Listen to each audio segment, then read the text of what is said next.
Hey gamers, welcome back to the channel where we talk about all things film, TV shows, music, and books. Today we are going to be talking about some books for the first time ever on this channel. And I thought what better place to start than the queen of the adult rom-com, Ali Hazelwood. Do you like it? I've got a clicker now so I can be like a professional teacher. I'm coming for all of my professors' jobs at the moment. There's also a laser pointer. Oh yeah, we're getting high tech up in here. Okay, all that aside. So over the last year, little over a year, I've been reading the Ali Hazelwood books. I have not read all of them because, I mean, these are the ones that I have read before. Um, so, yeah. Um, the ones I've read have not included the novella book, and then she has like ebook and audiobook only books that she's also written that I haven't read. But these are like her main novels, I would say. And so today we're going to be doing a little ranking. I feel like it's always fun to rank a rom-com author's work. Sorry, I need to stop using the laser pointer. Get ready for that to be excessive. I feel like I lost my train of thought with the laser pointer. Oh my gosh, maybe this wasn't a good idea to give me a clicker. I think it's always fun to rank rom-com authors' work. I think it can just be it's fun. Just because like normally their books aren't like interconnected. They're their like own separate story. And it's sort of like a fun way to organize the books. Yeah. Um Anyways, let's get into it. So before we get into it, liar. Um we're gonna talk about the two things that I sort of like think are important and created my judgment of these books, basically. And that includes characters and their flaws. So I think Ali Hazelwood books do two things really well.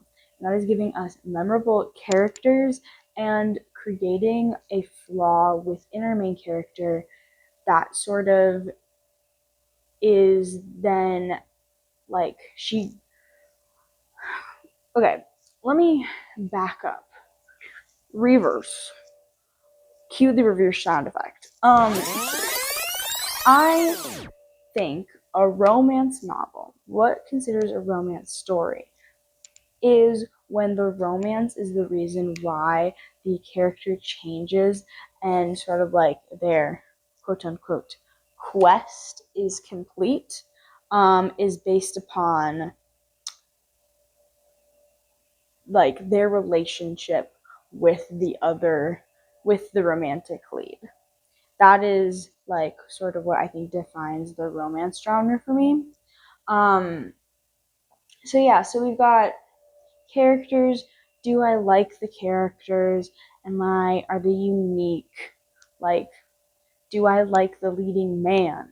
Okay, that is a really important thing. If I'm not in love with that leading man, I ain't gonna be invested in the relationship. So do I like our FMC, and our MMC, right? Am I using those terms correctly? I don't know. I'm a I'm an amateur. And then how does Ali Hazelwood what is the flaw that Ali Hazelwood puts within her character, her FMC? I need to stop using that term. The female main character. What is the flaw that she puts within her, and how does that sort of is her flaw compelling, and is the way that she sort of grows throughout the story and her relationship with the male main character, is that that good. So those are the two things that I am going to jump into today. I also want to do a quick disclaimer. I love all of Ali Hazelwood's books. Spoiler alert, my lowest rated Ali Hazel books are at a 3.5, which I would still consider a good rating. That's still a good rating. And so if you're sad that your favorite Ali Hazelwood book is at the bottom of my ranking, please do not take that personally. This is all for fun, and mostly it is just a way that I can order these books in order to rank them. With all that being said, let's actually get into it. Okay, gamers, full disclosure, I almost recorded that entire clip, but then was having trouble reading off of my projector. And started moving these around and it got chaotic, so we're back at it. In At the bottom of our ranking, we have Love on the Brain. I want to give you guys a little synopsis in case you haven't read these books and you just want to know. There are going to be some minor question mark. Let's just say there's just going to be spoilers for these. So if you haven't read the books, there might be some spoilers for you. But if you're still here, let me give you guys a little synopsis before we jump into it. Okay, so I'm going to read off my computer because reading off the projector is no bueno for me. Okay, B, I don't know how to pronounce her last name, lives by a simple code. What would Marie Curie do? If NASA offered her lead on a neuroengineering project, a literal dream come true, Marie would accept without hesitation. Duh. But the mother of modern physics never had to deal with co-lead Levi Ward. Sure, Levi is attractive in a tall, dark, and piercing eyes kind of way. But Levi made his feelings towards V very clear in grad school. Arch enemies worked best employed in their own galaxies far, far away. When her equipment starts to go missing and the staff ignore her, B could swear she sees Levi softening into an ally, backing her plays and seconding her ideas, devouring her with those eyes. The possibilities have her neurons firing. But when it comes time to actually make a move and put her heart on the line, there's only one question that matters. What would B, I don't know how to explain her last name, do?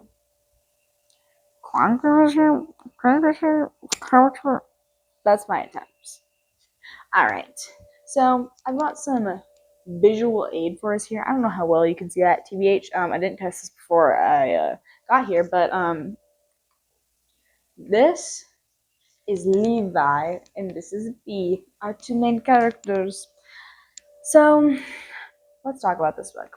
So let's talk first about our characters, because I think our characters is where we run into sort of the weak point. So this is Ali Hazelwood's second book. Her first book being The Love Hypothesis, which we'll get into later, which famously is a let me take a sip of my 7 Brew, I think. Famously is Kylo Ray and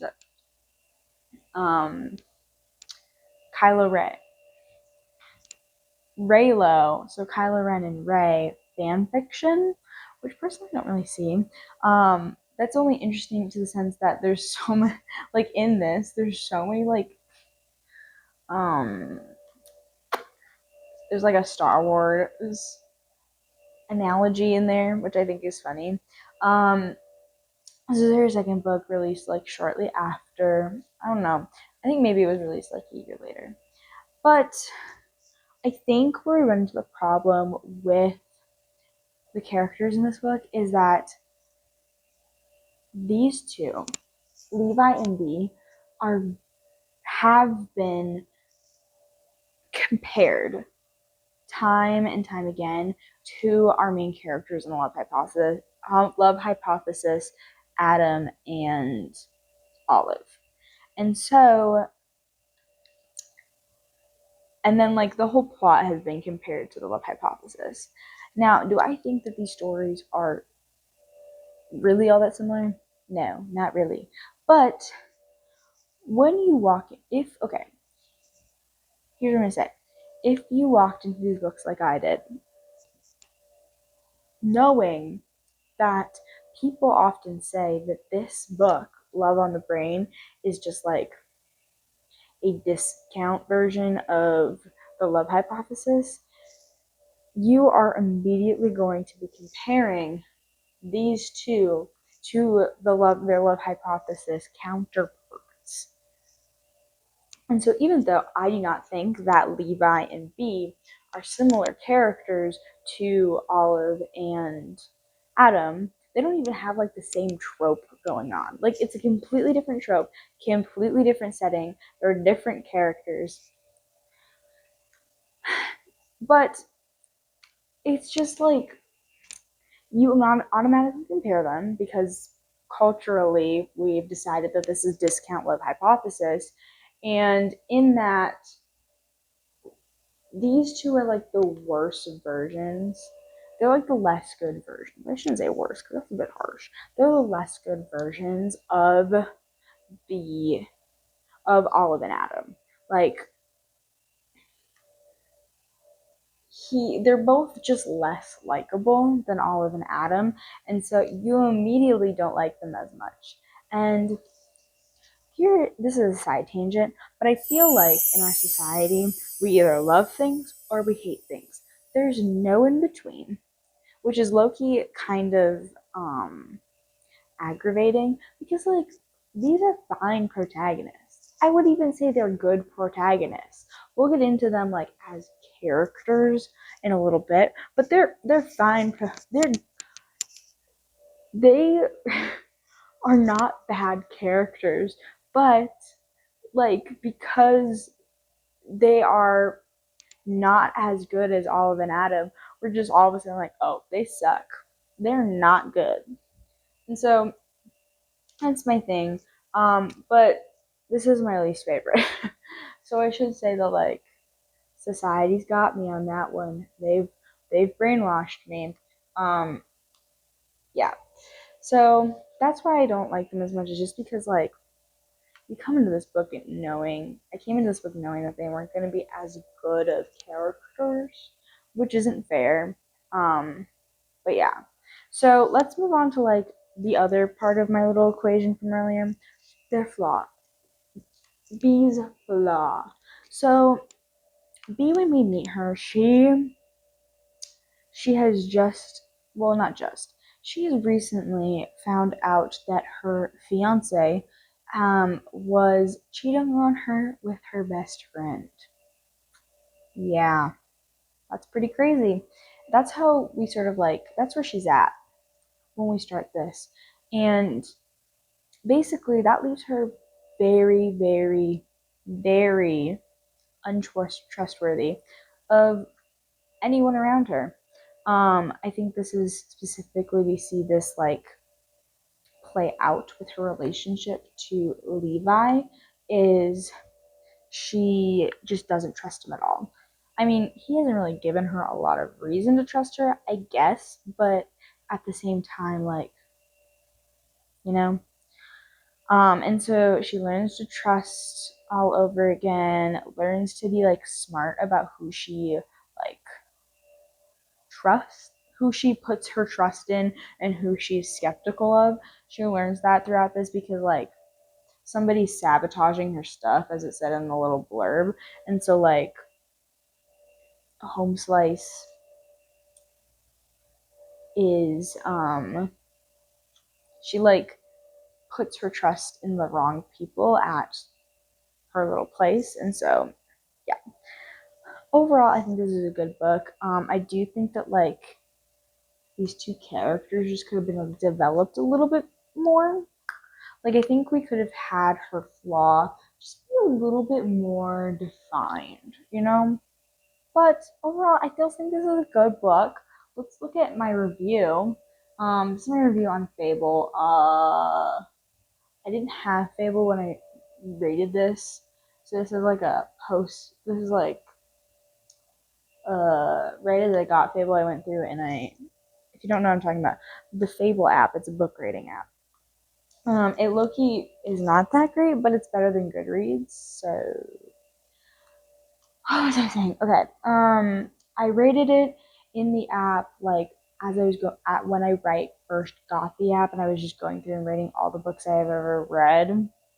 So there's no like witty review. I know, disappointing. There will be for some of them, for like 4 of them, but yeah. But I rated this book 3.5 stars. So yeah. All right. Up next, in our number, is it 8? Yeah, there's 9 of them that I've read. Right? 1, 2, 3, 4, 5, 6, 7, 8, 9. Yep. Okay, this is our number 8 spot. We've got Deep End. Deep End. Yes. Okay, let's look at the blurb. Okay.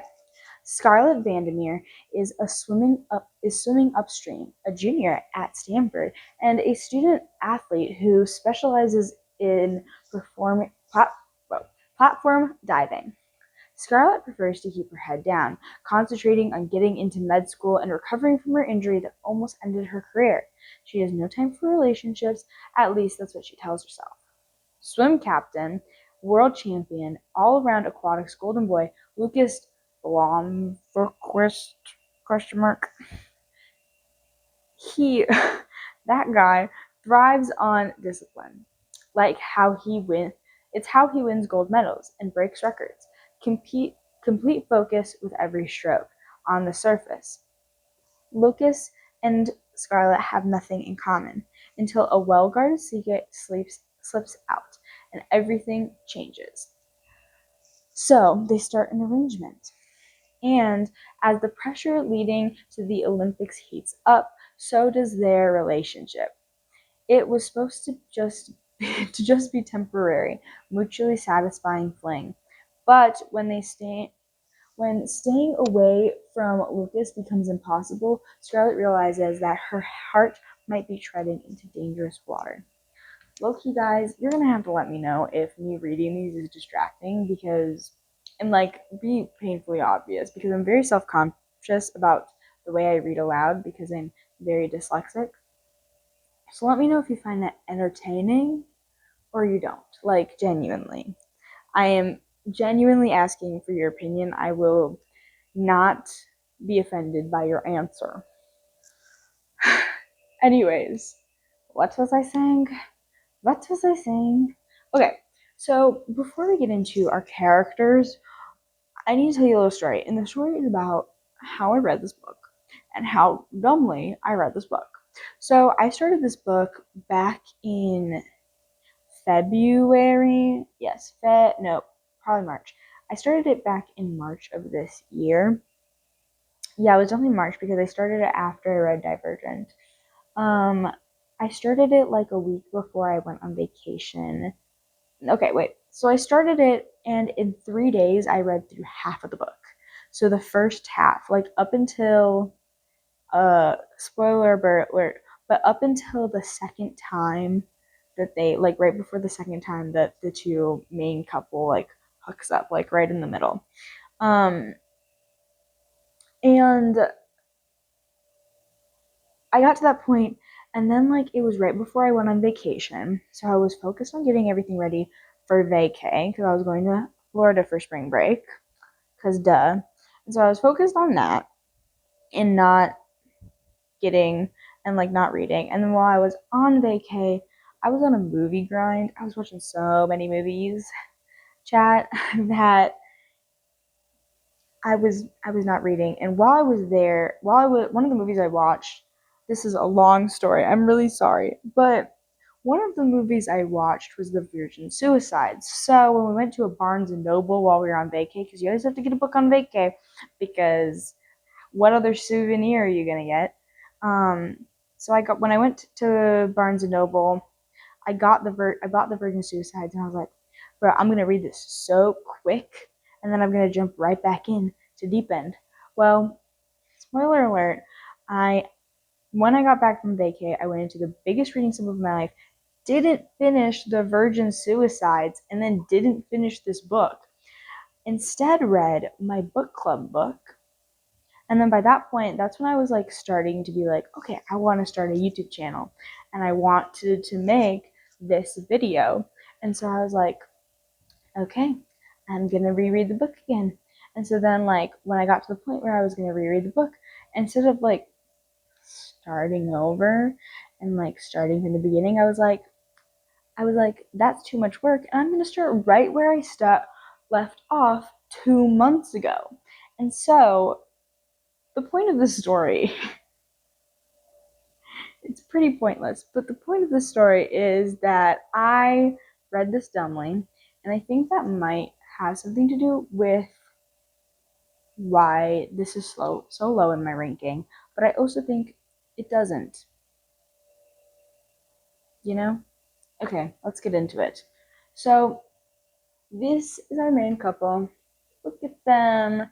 It's Scarlett. This is Scarlett. And then we got Lucas, our main couple. So, Scarlett and Lucas. I feel like my little equation is going to end up blurring into the same thing. I'm not going to lie. I didn't think about that until I started talking and doing this. But we're gonna still stick with it. So, Scarlett and Lucas are two very like similar characters. And spoiler alert, this is her smuttiest book because it dives like heavily into like kink and stuff like that. So like there's a lot of smut in this book. I'm not gonna lie. And like I think I don't okay. I don't want to seem like a prude, but Loker genuinely, I think that takes away from the story just a little bit. But that's a huge main plot point, which I know it's kind of the whole point of this book. But yeah, does that make sense?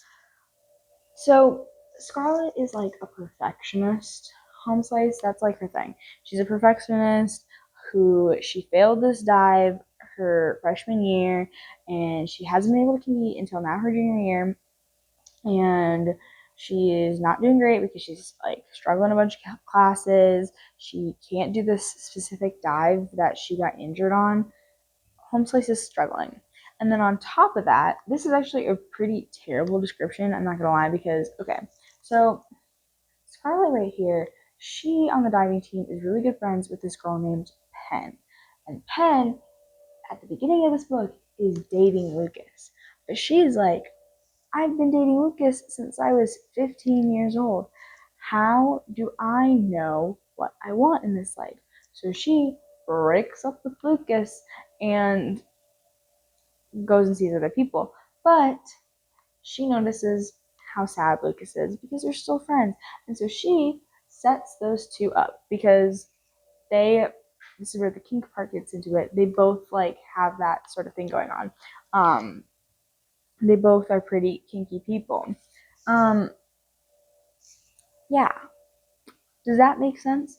This is it's like hiding most of the juicy details you find out in the first chapter, which is like 5 pages. And so it's kind of a whiplash, if you ask me, but that's okay. Um, I I like these characters. I think it's an interesting premise. I'm not gonna lie. However, I don't feel like Scarlett changes or grows. Things just end up working out for her. She gets the guy. She does great on her dive. She passes all of her classes. That tells me that does not help her change as a perfectionist. Granted, she's going to like therapy throughout this entire book. Those are like chapters we get is her in therapy.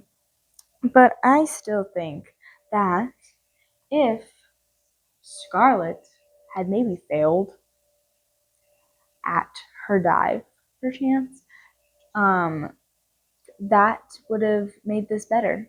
Actually, now that I say that, I cannot remember if she ends up.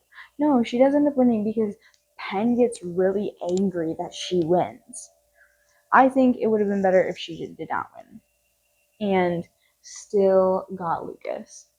That's what I would change. And I think that's why this is so low for me, is because I would change that aspect about this book. You know? Okay. So, oh, lower. Okay, here's my rating. I rated it 3.5 stars, and this one I do have a review for. Ironically, my review for Deep End and my review for Not in Love, which we'll get into, are pretty similar.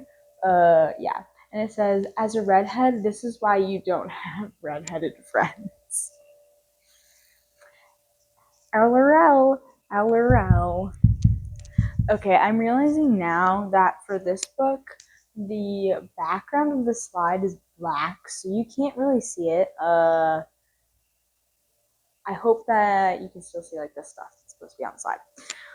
Okay, so at number 7 we have Bride by Ali Hazelwood. Let's get into the little blurb.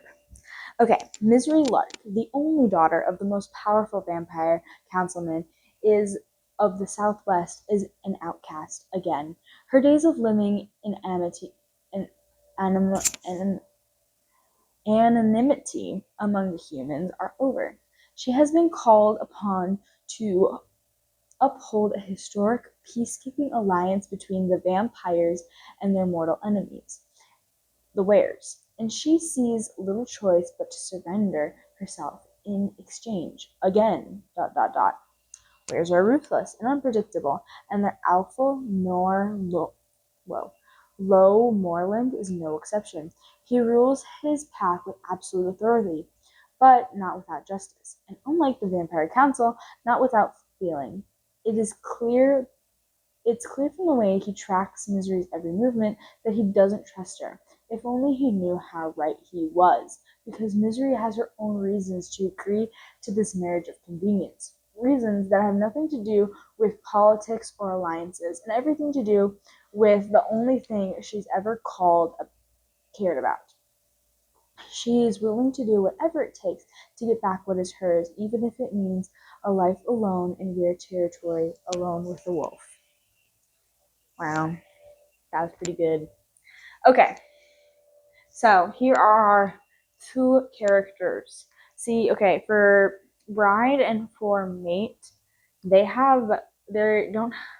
I used almost all the same fan art for our characters except for bride and mate. I had to find other fan art because for some reason that artist, which I'll put a link down below to that artist. I'll try and find her or try and find them.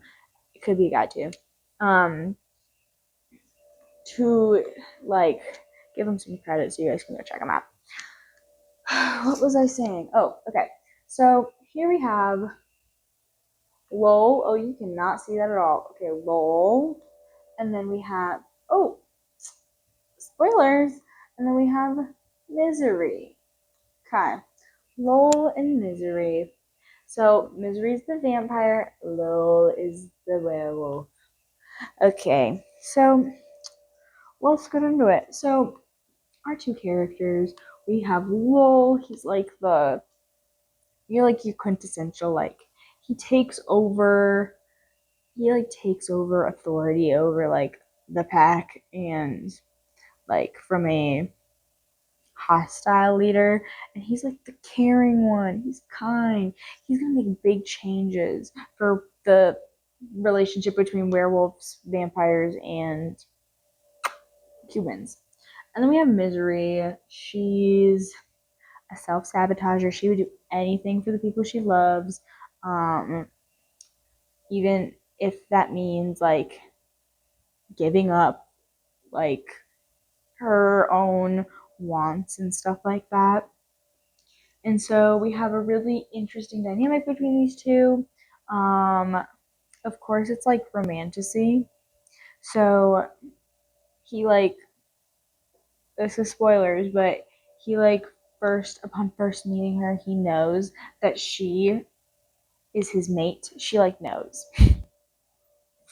or he knows, not she knows. He like knows, and so that makes this even more complicated. And he doesn't want to tell her because she's always sacrificed everything for the people she loves, and he doesn't want her to have to tether herself to him because she feels like she owes it to him. Drama ensues. We also have this plot point of her trying to find her best friend Serena. Yeah. What is it that what I sort of like dislike about this story is it just like, it's okay. This is Ali Hazelwood's first jump into the romantasy, or what is it called? AO3. What am I? Omegaverse? Is that what it's called? Let me know. It's her first jump into like that world. And so like I think there's like very much like it was a good like start. That sounds so condescending. But I really mean that. It's like a good like jumping off point. Like she what am I trying to say here? Okay, what am I trying to say here? Let's see my train of thought. She like I feel like we're just like I wish the story went a little bit deeper into some of the ideas it explores. Cause like this idea of her being a very self-sacrificing person and always wanting to do things for other people, that's really interesting, but we didn't get it enough. And yeah, I don't have a lot of thoughts about this one. It was a good romance, but it just didn't captivate me. Yeah, let me show you my review. So I rated it 4 stars. And I said I would have liked this book more if vampire weren't spelled Vampyre. That did annoy the heck out of me because why? What was the need for that? Like, why did we have to do that? We did not need to. You could have just put vampire. I don't know if that's an Omegaverse thing, but I did not like that. It was just too much. Too much for me. All right, goons. Let's get into number 9, 8, 7, number 6. Check and Mate. This is another one I read pretty stupidly. Over the last year, I've been in and out of reading slumps as I've been reading these books low-key, and that just really hasn't been great for me to like cohesively like read them. But here we are, still making a video about it. I know, this is great content. Yeah, so check and mate. Let's read our synopsis. Mallory Greenleaf is done with chess. Every move counts nowadays. After the sport led to the destruction of her family 4 years earlier, Mallory's focus is on her mom, her sisters, and the dead-end job that keeps the lights on. That is until she begrudgingly agrees to play in one last charity tournament and inadvertently wipes the board with notorious king killer Nolan Sawyer, current world champion and reigning bad boy of chess. Nolan's loss is unknown to an unknown rookie shocks everyone, especially Mallory. What's even more confusing, his desire to cross pawns again. I see what they did there. What kind of gambit is Nolan, not Nolan. Okay. What kind of gambit is Nolan playing? The smart move would be to walk away, resign, game over. But Mallory's victory opens the door to sorely needed cash prizes, and despite everything, she can't help but feeling drawn to the agmatic. I said that word right. Agmatic strategist. As she rockets up the ranks, Mallory struggles to keep her family separated from the game, what that wrecked it in the first place. And as her love for the sport she so desperately wanted to hate begins to rekindle, Mallory quickly realizes that the games aren't only on the board. The spotlight is hotter than she imagined, and the competition can be fiercely attractive and intelligent and infuriating. Yeah. Okay, so pull them up. We got Mallory. You can't see that either. Okay. Okay. Amateur hour right now. We got Mallory and we got Nolan. Nolan? Not Nolan. Nolan. Okay. I love, love, love, love, love, love, love what they do with these two characters. Okay, actually, I should say I really love what we do with Mallory's character. Mallory, so when she was younger, she was like a chess prodigy. Her dad taught her how to play. He put her in all these tournaments and such, and she was like this amazing chess player. But then during a game of chess or something happens. It's revealed. I forget what happens. Loker genuinely. She finds out that her dad has been cheating on her mother. Yeah, her mother with her with someone. I can't remember. And so she quits, and then her dad dies like shortly after, and so then like her mom is also to like provide for them, but she can't really provide for them. It's a whole thing. Mallory becomes the sole like provider for the family, and yeah, whole thing. She swears herself off chess. Yeah, I really like Mallory's character because like everything she does is for her sisters, and there's this really interesting plot point that like her and her sister are like she's having like struggles with her sisters and like her relationship with them because like she's taking over this parental role because like her mom can't really fully provide for them, so Mallory has to provide now. And so I think that's a really interesting dynamic. I also think that like the way she lies about like being involved with chess again is so interesting and it's so fun. And the way like Nolan brings reminds her of her love for chess and her reminder that like she shouldn't let her dad taint things that she loves because of his bad actions. I think that's super duper good.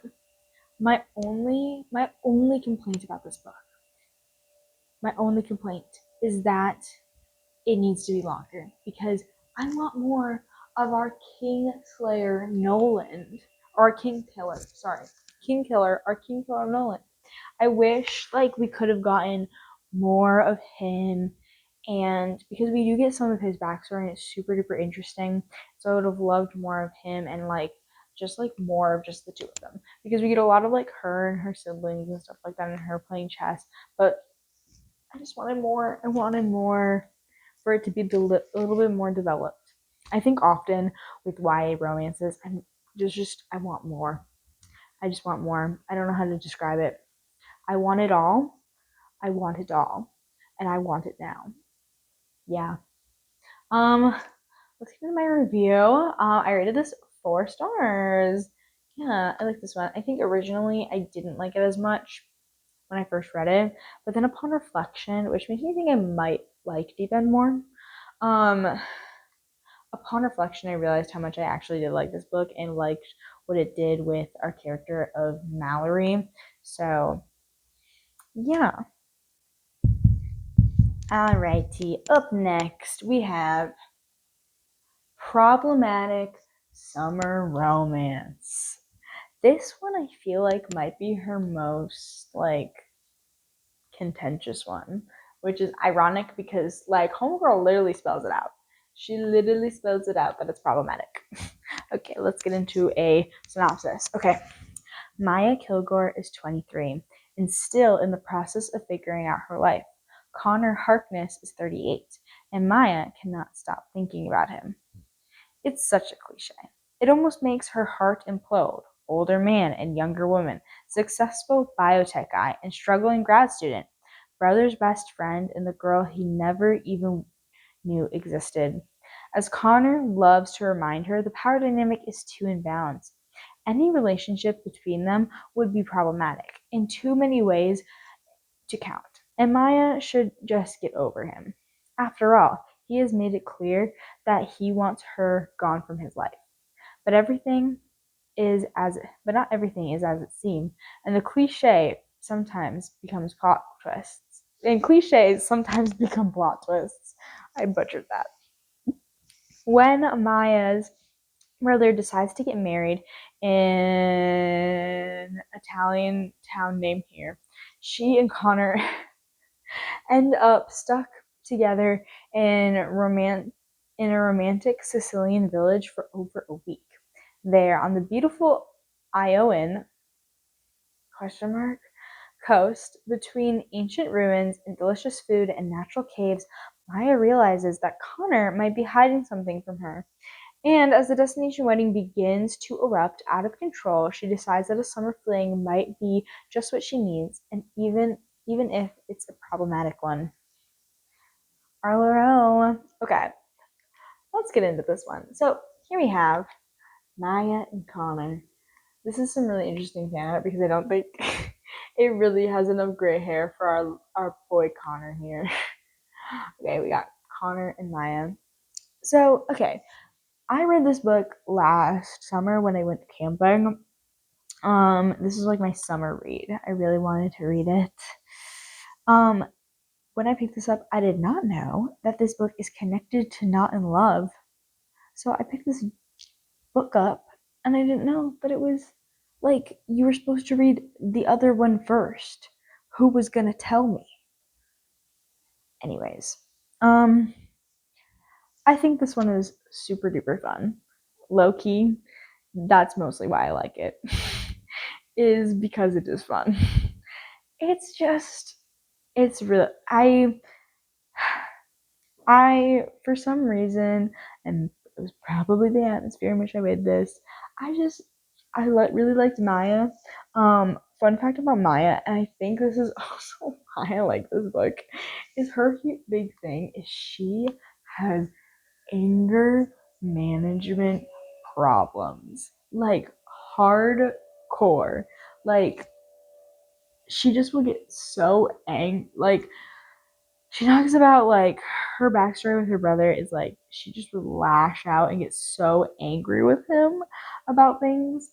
And you know what? I relate to that. And I think like we need to show girlies with anger management issues more often because truthfully it's really hard. I also really liked about this is we get a lot of flashbacks to them beforehand because these two sort of like had a little bit of a situationship. I hate that word, but they had a little bit of a situationship like a year before the events of this. And so we get some flashbacks and it really shows us like who Maya is, and it really delves into that anger aspect. And what's really interesting is that, and this might be because I relate to her, that I don't find this to be problematic. See what I did there? But she doesn't really like get over her anger. She more so like learns like when is my anger warranted? Like she sort of like is told throughout the book like, oh, you need to control your anger and stuff like that. But like sometimes her anger is warranted. Like low key, sometimes your anger be warranted. Like if people be scamming you, your anger is warranted.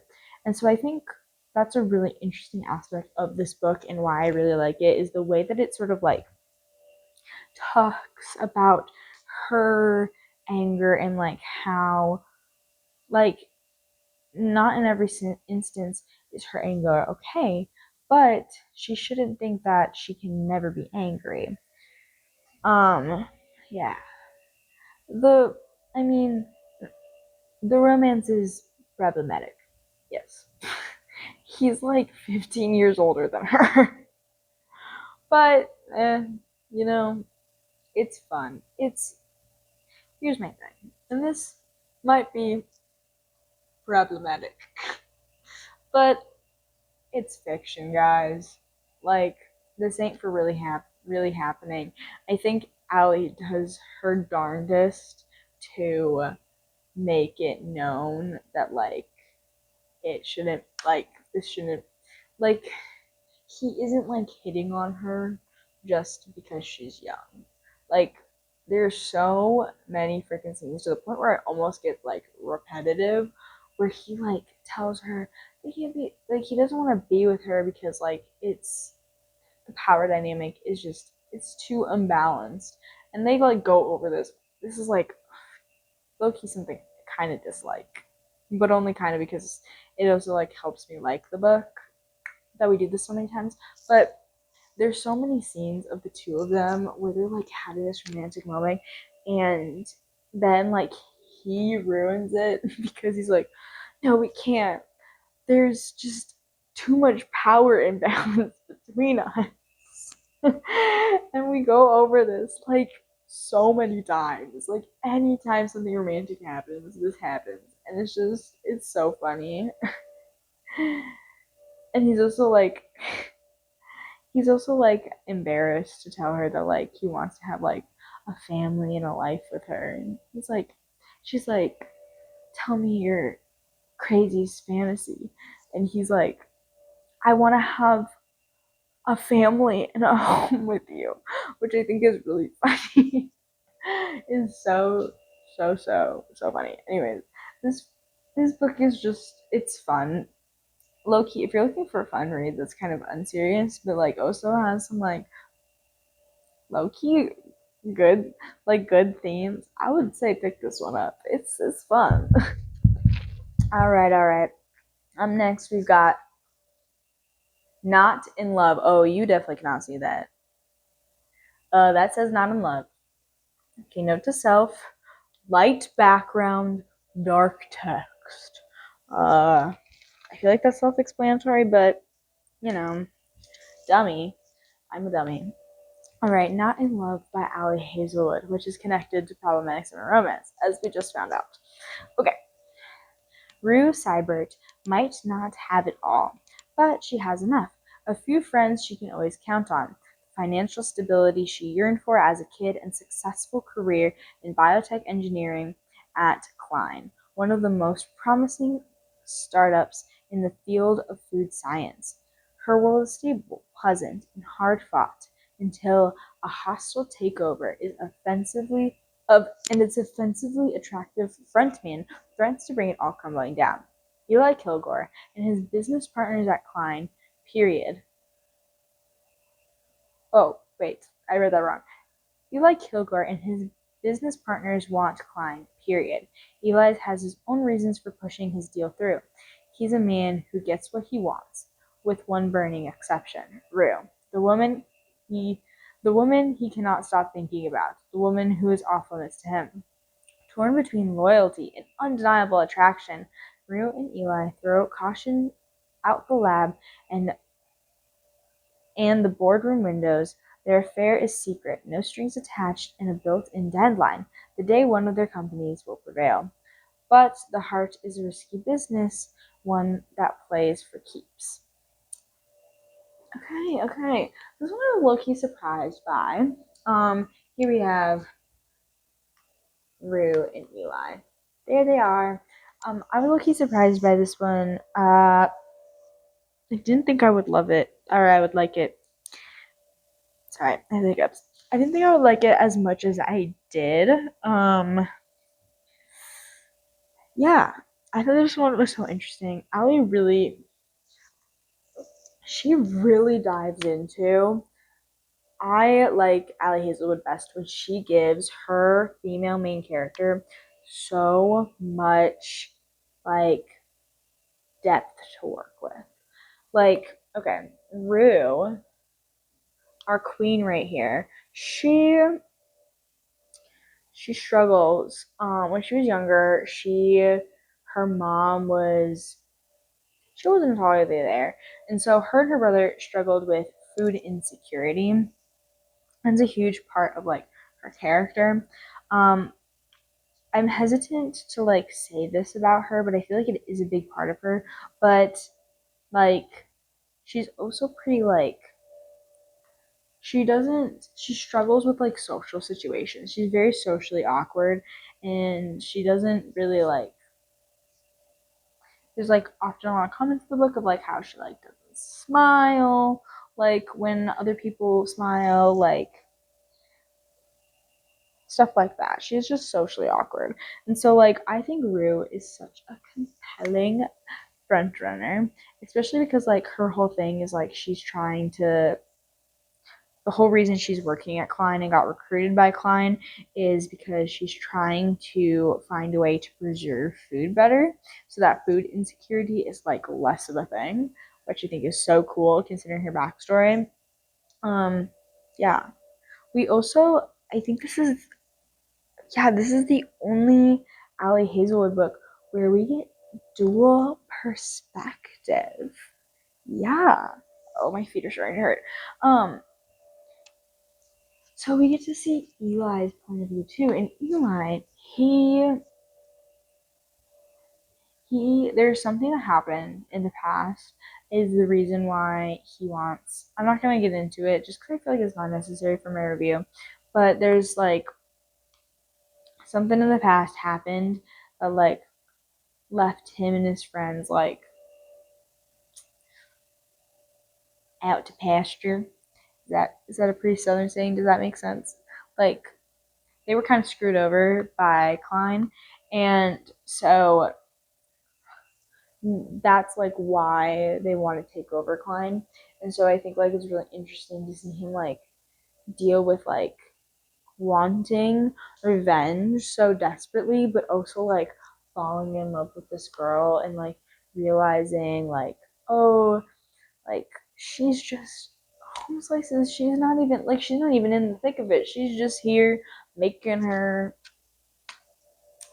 little experiments and stuff like that. And so I really like these two and the way that like Eli sort of like I don't really think that like Rue changes all that much, but like they I guess they like learn to find love upon their own what's the word I'm looking for? They learn to find love in their own way, you know? Yeah. Okay, let's pull up my review. Um I rated it 4 stars, and my review was, as a 5'2" redhead, I never trusted that queen.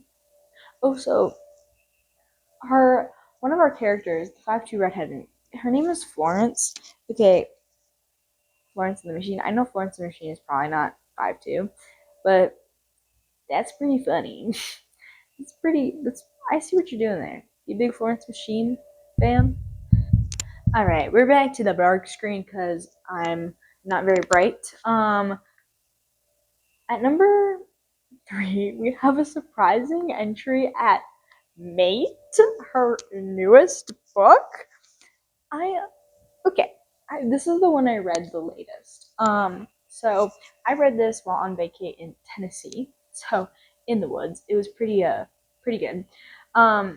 Read this on vacay in Tennessee, and I just this book consumed me. I read it in 2 days.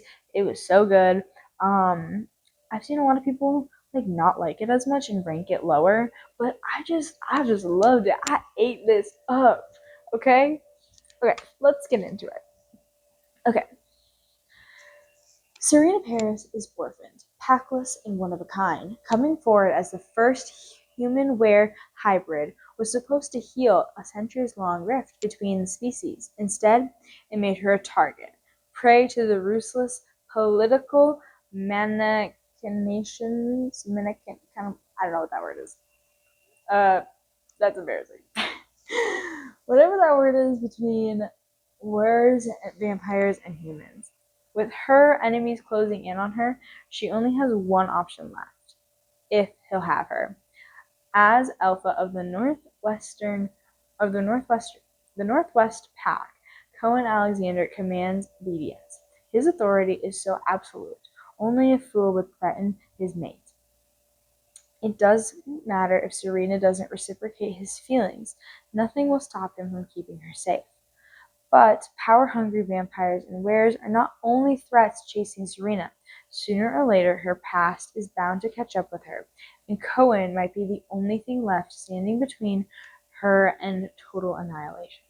Okay, so low-key, I don't like this fan art, but it was the best one I could find. We got Cohen and we got Serena. I really don't like this fan art, but it's fine. It's fine. I shouldn't say that. Artist who made this fan art, if you see this, you did a good job. It's just not my personal cup of tea. But look at you go. You just made that. You made that. And now it's in, okay, what did I do? Now it's in some random girl's YouTube video. Okay, moving on. That was too much. This plot, I think, is really what did it for me. The plot is what did it for me. Because let me give you a rundown of this plot really quickly. So, these two, at the end of Bride, because this book is connected to Bride, these two meet, and Cohen's like, oh yeah, she my mate. And so he does what any person who finds out that someone is their mate should do, and he tells her right away. Tell me why. It drives me crazy when in fantasy books they don't tell each other that they're mates. It just makes me angry. Okay. So he tells her, but it's like feelings aren't reciprocated. And fun fact about Serena, Homeslice is a pathological liar. Like, she will lie about anything if it means keeping her people safe and sparing them from hurt feelings. So she is on the verge, she finds out she's on the verge of dying. Yeah, dying. And so she asks him, she's like, I just need it. So, like, they don't reciprocate feelings for each other. Wink, wink, nudge, nudge. They don't reciprocate feelings for each other, but Serena's like, hey, can you do me a solid? Can you let me hide away in your territory at a cabin and, like, protect me? And he's like, okay, yeah, I can do that. Cut to the beginning of the book where she gets attacked because she just came out as the first human-were hybrid, as the thing said. And so the people want her. The vampires want her. Okay. Anyways, fast forward. So she gets attacked. Then she wants to draw. So there's another were hybrid that's like Lowell, if you remember him from Bride. His son, it's his little sister is also a were hybrid, and Serena wants to draw attention away from her. Away. This is becoming too much fun. The point is important. Wants to draw attention away from her. So she's like, why don't you parade me around? Because, like, I'm dying anyway, so if I get got, it's fine. He sees right through her lies. Turns out she's not actually dying. Get this. Are you ready? She's going into something called heat. Yes, that's an animal thing. Yes, that happens in this book. And basically, it means she just becomes ill until she hooks up with somebody, basically. It's to make sure that they carry on the the werewolf lineage, basically. So it's like an animal thing. Low-key, very weird, but it also low-key entertaining. Anyway, so, but he can't have any relationships as the Northwestern Alpha with anyone. So here's where you get friction because she's going to heat and yada yada yada. Anyway, she's not actually dying. They have this whole thing, but then underneath all of this, there is a cult action going on. So Serena doesn't know who her family members are. She don't know who they are because she's been orphaned. But she like there's these people tracking her down.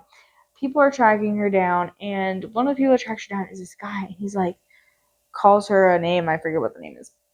He calls her a name, and so this cult they like worshipped this werewolf because he said that he had the power to turn humans into werewolves, which is like a thing that like we know in like our psyches, like something like that werewolves are kind of like famous for, but that's not actually real in this world. And so Serena is proof that they can do that because her mom was a werewolf and her dad was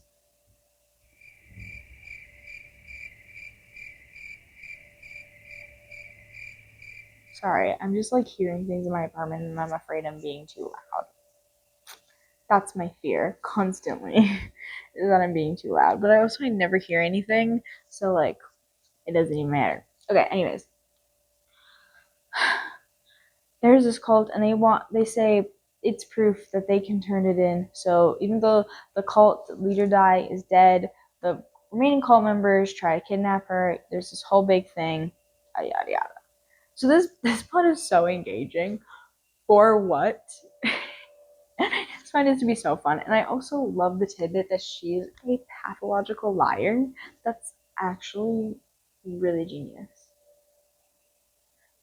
So genius. Pathological liar, but he can see through all the things and like he's like, you don't have to lie. Like the people around you will want to be there for you. You don't have to lie about your struggles. Ugh. Pure cinema. Okay, let's get on to my review. I just gave the entire plot of this book.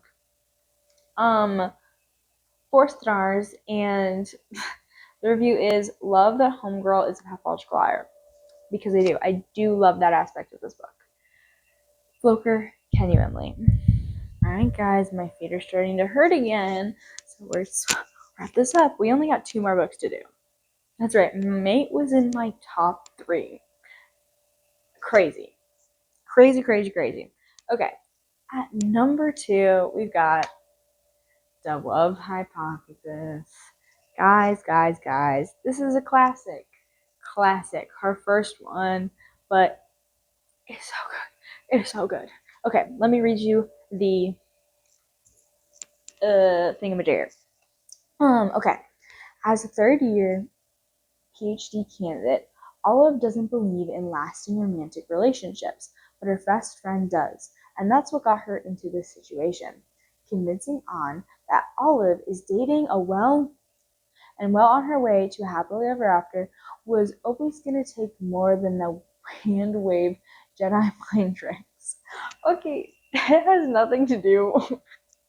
The Star Wars stuff has nothing to do with this plot other than the fact that this is based off of a Kylo Ren and Rey fanfiction. But it just makes me chuckle so much that they just are leaning into that on the marketing so heavily. And like, if you never told me that this was fan fiction based on that, I never would have picked up on that. But I just think it's really funny. Anyways, let me keep going. Scientists require proof. So, like any self-respecting biologist, Olive panics and kisses the first man she sees.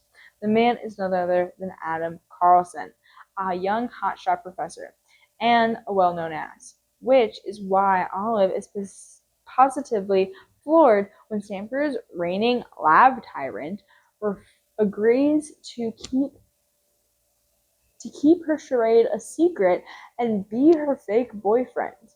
And when a big science conference goes haywire, putting Olive's career on the Bunsen burner, Adam surprises her again with the unyielding support and even more unyielding six-pack abs. I've never read this before, I'm not gonna lie. Suddenly, their little experiment feels dangerously close to combustion. Noel discovers that one thing more complicated than a hypothesis on love is putting her own heart on the microscope. That was a lot. Let's pull them up. Our gamers. We got Adam and Olive. I love these two. They're so good. I am so excited. September 23rd, I think that's when it comes out, the movie. So good. So good. I'm so excited for the movie.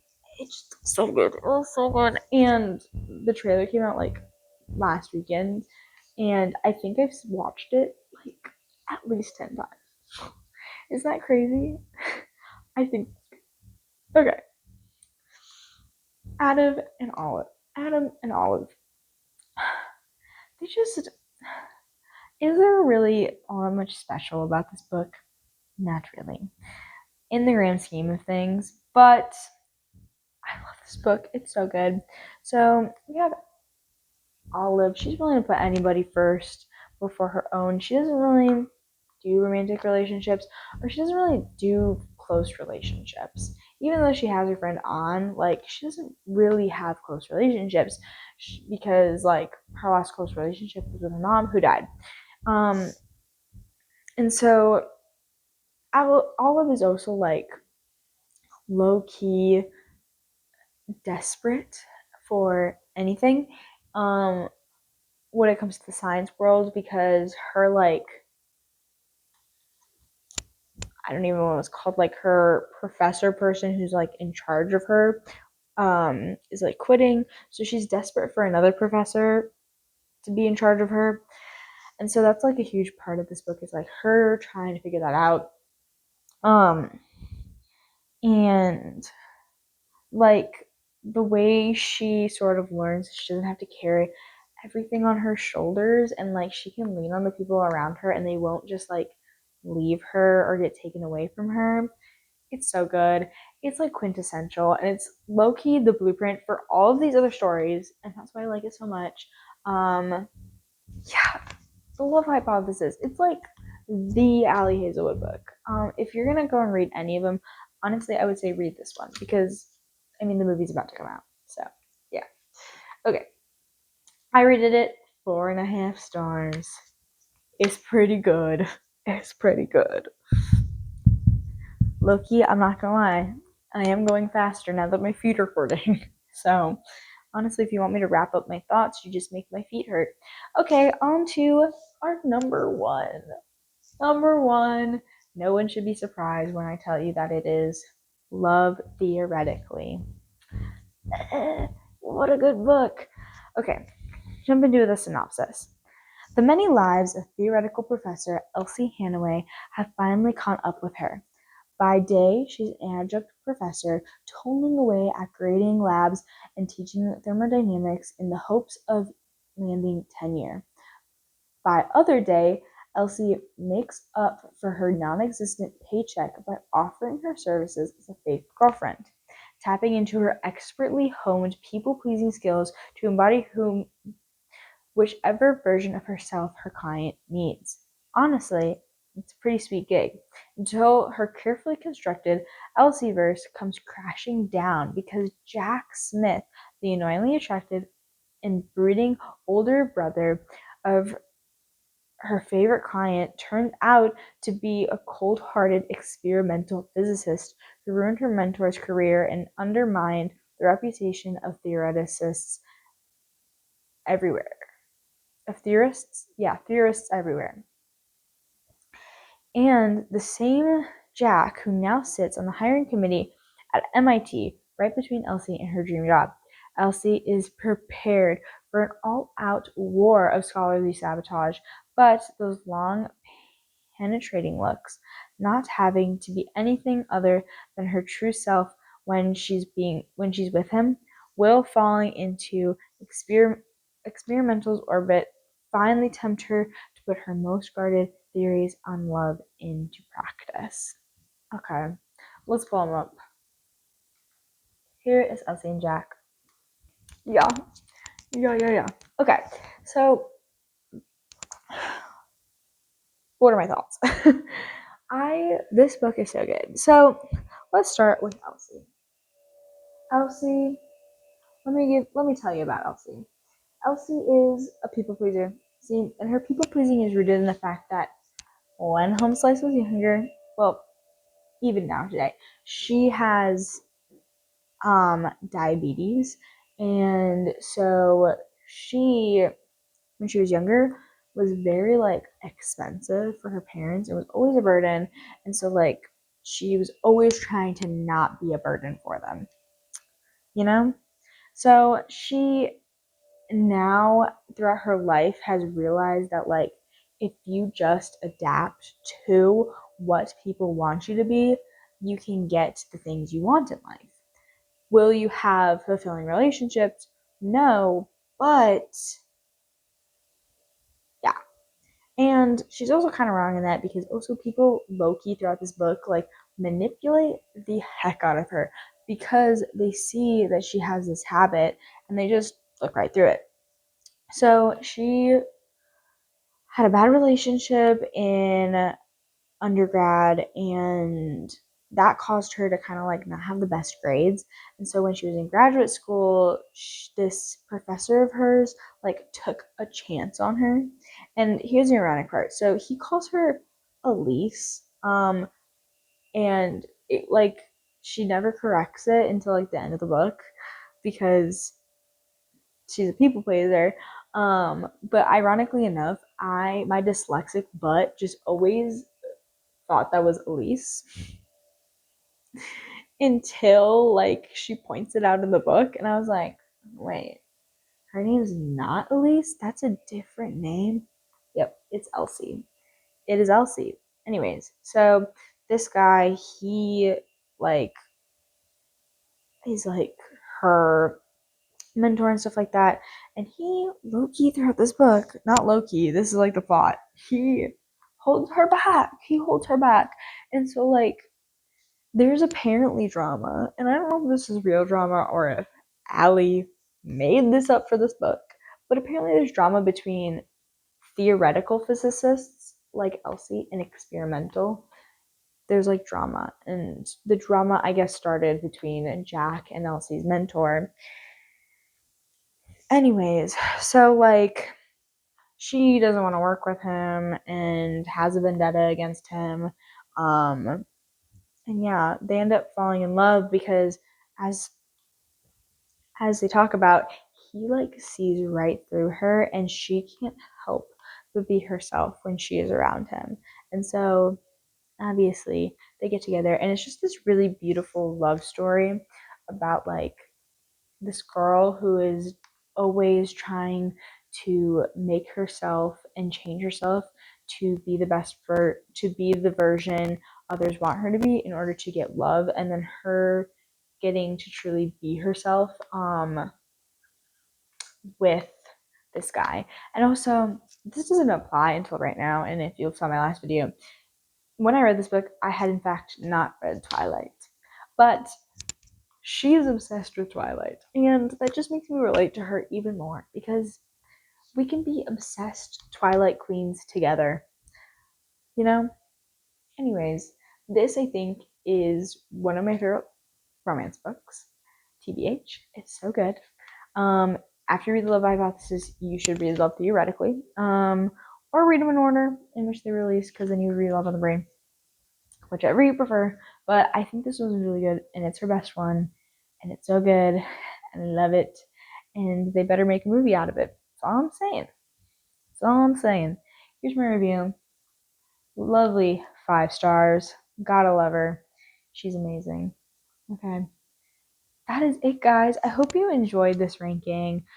Just know this is all for funsies, and that if I ranked your favorite low, I'm sorry. It's just It's a matter of preference, guys. Art is subjective. I hope you enjoyed this video. Here we got some stuff. This is my Fable account if you want to go follow me there. At Isadora. It says trying to fall in love with reading again, one silly little book at a time. We got my Instagram, we got Isadora07, and then we got my TikTok, Isadora07. So go follow me.